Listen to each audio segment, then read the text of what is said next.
கிறிஸ்துக்குள் மிகவும் பிரியமானவர்களே, கர்த்தராகிய இயேசு கிறிஸ்து நாமத்தினாலே உங்களை வாழ்த்துகிறேன்.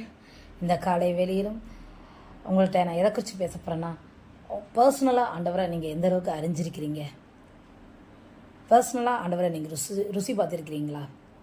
இப்போ ஒரு பழம் தான் இருக்குன்னா, நீங்கள் அந்த பழத்தை டேஸ்ட் பண்ணாதான், அதை சாப்பிட்டு பார்த்தா தான் அதோடய டேஸ்ட் உங்களுக்கு தெரியும். அப்படி தானே? அதே போல் உங்களுடைய வாழ்க்கையிலையும் ஆண்டவரை நீங்கள் டேஸ்ட் பண்ணுறவங்களா காணப்படணும்.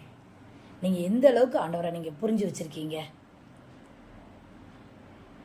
இப்போ ஒரு செடி வளருதுன்னா அதை நம்ம தினமும் அந்த விதையை போட்டு அதுக்கு உரத்தை போட்டு தண்ணியை ஊற்றி அது வளர்கிறத நம்ம தினம் பார்க்குறோம். அது வளர்கிறத நம்ம அறிஞ்சு கொள்கிறோம் பர்சனலாக.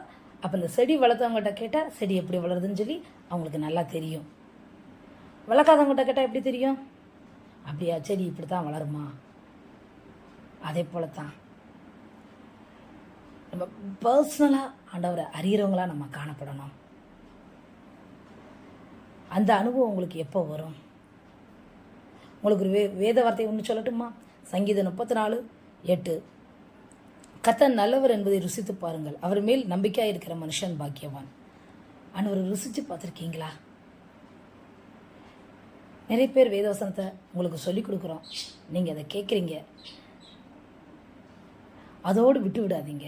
பர்சனலாக ஆண்டவரை அறிகிறவங்களா நீங்கள் காணப்படுங்க. பர்சனலாக ஆண்டவரை ருசி பார்க்கவங்களா காணப்படுங்க. ஜெபம் போது ஆண்டவர் உங்களை தொடுறாரா, உங்கள்கிட்ட இடைபடுறாரா, அதெல்லாம் எனக்கு தெரியவே தெரியாது அப்படின்னு நீங்கள் நினைக்கிறீங்களா? அவர் உங்கள் உள்ளத்தில் பேசுகிறத உங்கள் சரீரப்பிரகாரம் நீங்கள் ஃபீல் பண்ணுவீங்க. நீங்கள் ஃபீல் பண்ணணும். அப்போ தான் நீங்கள் ஆண்டவருக்குள்ள வளர்றீங்கன்னு அர்த்தம். ஆண்டவரை ருசி பார்க்குறீங்கன்னு அர்த்தம். வசனங்களை கேட்பதுனால மாத்திரம் இல்லை, நம்ம பர்சனலாக அனுபவிக்கிறவங்களா நம்ம காணப்படணும். ஆண்டவர் அதைத்தான் விரும்புவார். ஆண்டவரை பர்சனலாக அறிந்து கொள்ளுங்க.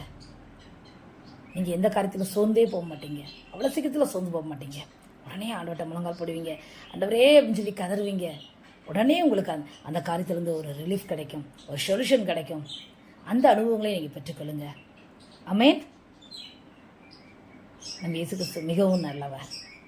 அந்த இயேசுவை நீங்கள் ஏற்றுக்கொள்ளுங்கள், விசுவாசியுங்கள், அற்புதங்களை பெற்றுக்கொள்வீர்கள். தெய்வம் தான் உங்களை ஆசீர்வதிப்பாராக. ஆமென்.